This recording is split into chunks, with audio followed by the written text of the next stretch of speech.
পাহাড়ের ডাক শুনেছেন কোনোদিন? পাহাড়ের নেশায় বুঁদ হয়েছেন?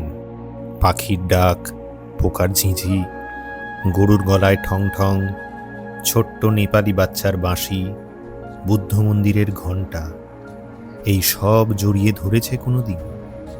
আমি যেন হাতছানি শুনতে পাই পাহাড়ের।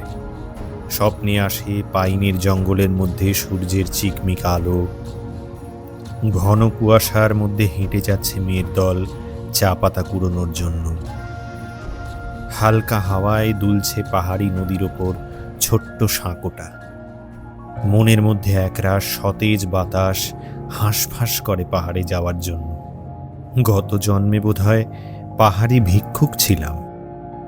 পয়সা ছিল না, শুধু ছিল একটা গোটা পাহাড়ি জীবন।